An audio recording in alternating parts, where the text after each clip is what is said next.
조폭. 정확히 말하면 조직폭력배의 이름이 어떻게 붙여지는지 혹시 생각해 본 적 있으십니까?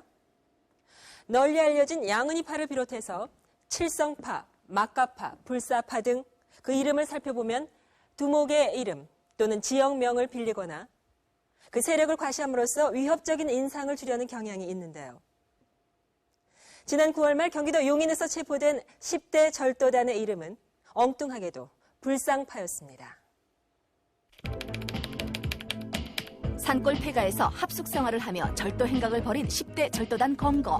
헌데 하고 많은 이름 중에 웬 불상파? 부모 없고 돈도 없고 또 학교도 다니지 못하는 뭐 이러한 뜻으로 걔네들끼리 이제 자기들 스스로가 불쌍하다. 이름만큼이나 사연 많았던 불상파 사건이었다. 그 험하다는 강력반 생활에 잔뼈가 굵은 형사들이었지만 체포한 범인 몸에 손도 못 대보기는 이번이 처음이었다는 것. 불상파 체포되던 날. 이거 무슨 냄새야 이거? 어째 냄새부터 심상치 않았다. 지독한 냄새를 풍기며 들어온 아이들은 그래. 연신 몸을 긁어댔고 왜들 이렇게 끄적거려? 너무 지저분하니까 애들이 애들을 좀 닦일까 한 생각이었었는데 당시에 이제 날이 좀 따뜻했으니까 반팔들을 입었는데 손에 굉장히 안 좋더라고요. 피부병 같이 느낄 정도로 굉장히 안 좋아요. 그래서 이사를 뭐냐 그랬더니 피부병? 무슨 피부병? 모른다고 그냥 넘어갈 일이 아니었다. 이거 오마냐? 뭐? 오미라고? 조사는 일제히 중단됐다. 유치장 대신 경찰서 인근 피부과를 먼저 찾게 된 불상파. 아까 전화 드렸던 담당 의사는 2번 놀랐다고 말한다. 첫 번째는 아이들의 첫인상이었고 이 소위 비행 청소년들이 관심 있죠. 저도 사회인으로서. 그래서 혹시 외모가 좀 뭐 특이한가 했는데 전혀 우리가 보통 제 아들이랑 마찬가지로 똑같이 생겼었어요. 또 생기고 순진 애들 피고 똑같이 애들 티가 나고. 또 하나는 심각한 증세 때문이었다. 온몸에 긁어생긴 상처가 가득했다. 봄이네요. 일단 옷 벗고 다들 한번 체크해 봅시다. 보니까 뭐 형편없어요. 아마 발병한 지 한 적어도 3, 4개월 이상 재수 못 듣다고 그러는 게 그 오음역인데 워낙 가렵고 잘 안 낫지 않는 피부병이라서 그런 말이 붙은 모양인데요. 심한 가려움증을 동반하는 오음은 손가락 사이나 손목, 배꼽, 사타구니 등에 작은 진드기 같은 옴벌레가 서식하면서 일어나는 피부병으로 이 옴벌레는 이불 같은 침구를 통해 다른 사람에게 전파된다고 했다. 산골 폐가에서 합숙을 했다는 아이들은 이미 전신에 오음이 퍼져 있는 심각한 상황. 어이구 참 이상하네 그거. 한편 같은 김영사, 시각 강력반에서는 작은 소동이 일어나고 있었다.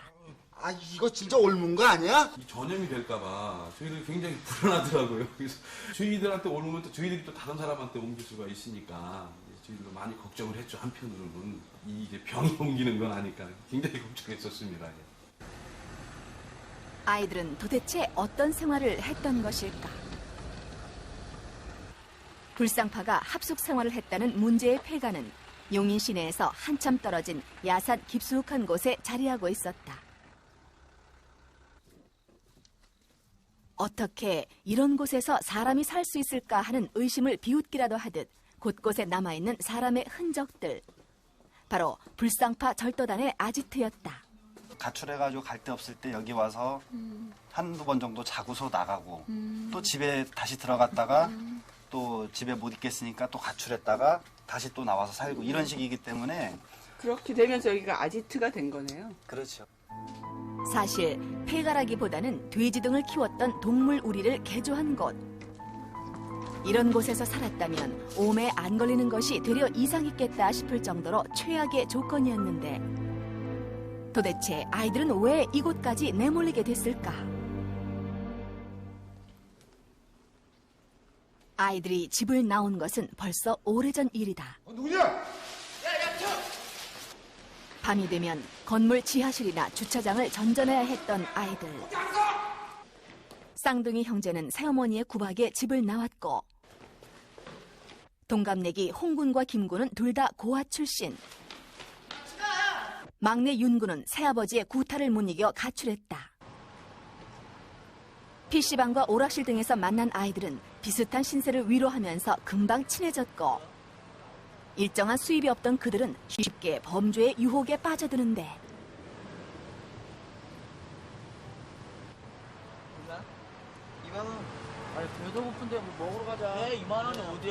이렇게 하루하루를 연명하는 떠돌이 신세. 세상은 넓은데 잘 곳이 없었다. 쫓겨다닌 끝에 결국 변두리 야산까지 내몰린 아이들. 배고프다. 산기슭에 텐트를 쳐놓고 때 아닌 야영을 하기도 했다는 것. 인근 산골부락의 한 할머니는 당시 상황을 잘 기억하고 있다. 처음에는 여기 여기 밤 낭매는데 거기서 텐트 쳐놓고 있더니 여기 밤나무 밑에다가 텐트를 예. 쳐놓고 있었다고요? 야 근데 또 왔는데 이제 또 여기 새벽에 와서 여기가 쭉 앉았어. 그냥 우리 손자가 외손자가 아유 싹하다고 뒤방에 들고 와서 밥 주고 그래가지고 여기다 둔 거예요. 할머니의 도움으로 움막에 살기 시작한 것이 지난해 2월. 갈 곳 없던 아이들에겐 썩 괜찮은 아지트였던 모양. 어설프게나마 조직을 갖추게 된 것은 그때부터였다. 불쌍한 아이들끼리 모였다 해서 불쌍파라 명명하고 이제부터 내가 짱이다. 조직의 위계 질서도 세웠다. 그 후 대장인 쌍둥이 동생을 중심으로 불쌍파의 범행은 점점 대담해졌다. 망보는 아이 따로 훔치는 아이 따로 역할 분담까지 이루어졌는데 아이들은 범죄의 수렁으로 점점 깊이 빠져들었다. 이런 게 이제 생활화 습관화들이 됐죠. 그런 쪽에는 걔네들이 그 돈을 어디 수입이 없으니까 부모들이 뭐 용돈을 주는 것도 아니고 그러다 보니까 계속해서 그러한 일을 계속 할 수밖에 없었죠. 실제 불쌍파의 범행 대상이 됐던 용인시내 연립주택 단지. 예를 들어서 이런 1층 같은 경우에 이제 방범창이 없기 때문에 꼬맹이들은 쉽게 넘어 나오고 그러거든요. 그럼 동네 주민들은 그냥 동네 꼬마애들이 골목골목 돌아다니나 보다 이런 식으로 생각을 하기 때문에 의심도 안 하는 거죠. 이곳 슈퍼마켓 주인은 도난당한 사실조차도 알지 못한 경우다. 불쌍파가 노린 곳은 슈퍼마켓 뒤편의 창고. 이제 그 사람들이 뭐 와서 자기네들이 가져갔다고 그러니까 가져간 거 그거 가져간 거를 인정만 하고 뭐가 얼마큼 없어진지도 모르고 그런 상태죠. 가져갔다 그래서 가져간지 아신 거예요? 뭘 가져갔다 그러던가요? 근데 라면하고 저 음료수 필트병 큰 거 그게 한 박스가 12개거든요. 그거 하나 가져갔다. 훔친 물건이나 돈은 그날 하루 배고픔을 해결하면 그만이었다. 학교 운동장에서 휴대용 가스레인지에 라면을 끓여 먹는 것. 그들에겐 낭만이 아니라 어쩔 수 없는 삶의 방식이었다. 우리 대에서 진짜 라면 진짜 잘 끓여. 와. 그냥 하는 게 이건데 뭐. 계획적으로 범행을 하고 그런 것보다는 가출을 해서 이제 그 생활을 하면서 먹고 살아야 되니까 아이들도 수입원이 없으니까 그러기 위해서 이제 단순히 그 범행을 한 것이고. 그러나 용인 시내 곳곳에서 절도 사건에 대한 신고가 접수되면서 관할경찰서 강력반에서 본격적인 수사에 착수하게 된다. 아, 왜 아무도 없지? 용의자들이 햇골에서 움막 생활을 하고 있다는 첩보를 입수했지만 뛰는 경찰 위에 나는 불쌍파. 검거는 쉽지 않았다. 차량으로 한번 오면은 얘네들이 그 소리를 듣고서 야산으로 도망가거나 이 옆에 이제 시내가 요 밑으로 해가지고 도망을 가거나 아니면 가스공사를 하는데 가스 배관에 숨어버려요. 저희들은 처음에 모르고 계속 이제 허탕만 몇 번 치다가 아이들이 피하는 것일지도 모른다는 생각을 하게 된 수사팀은 서둘러 작전을 변경, 은신처를 급습하는데 새벽에 왔어요. 새벽 한 5시 정도에 저 밑에서부터 걸어와가지고 와봤더니 애들이 다 있더라고요. 혹시라는 모르는 생각에 저도 단단히 준비는 하고 왔었는데 애들이 순순히 따르길래 제 차에 태워가지고 바로 경찰서 사무실로 들어갔었거든요. 불쌍파는 그렇게 검거됐다. 그러나 처벌보다 피부병 치료가 급선무인 상황을 감안해 귀가 조치가 내려졌지만 그 또한 쉽지 않았다. 부모에 연락해서 신병 인계하는 게 더 어려웠어요. 검거하는 것보다. 그냥 버린 자식 취급을 하시는 거예요. 뭐 그 아이가 그 뭐 교도소를 가던 뭐 그런 부분에 대한 관심이 별로 없으시더라고. 또 아예 오질 않는 거예요. 오질 않아. 그래서 저희들이 부모 집에 찾아가서 부모를 모시고 와서 이제 여기 와서 다시 얘기를 해서 아이들을 돌려보내기로 했었죠. 전과가 있었던 3명은 구속되고 나머지 2명은 불구속 입건으로 귀가 조치되면서 불상파 사건은 사실상 종결됐습니다.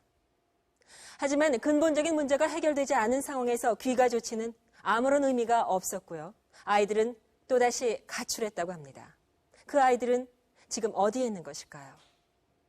지금 구속된 애들 3명 빼고는 지난 10월 12일 2명은 경기도 용인시 햇골 불화. 정도는 왔다 갔다 하고.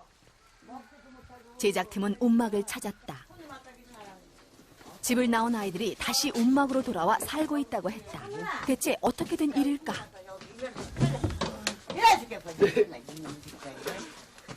여기서 이제 불구속 입건으로 풀려난 쌍둥이 형 김군과 막내 윤군 그리고 또 다른 친구들이 함께 있었다. 뭐 여러 명이서 여기서 잤어요. 언제부터 여기서 살았어요? 오래됐어요. 얼마나? 예? 몰라. 동생이 구속되면서 혼자가 된 쌍둥이 형 김군은 새어머니가 있는 집에는 들어가고 싶지 않다고 했다.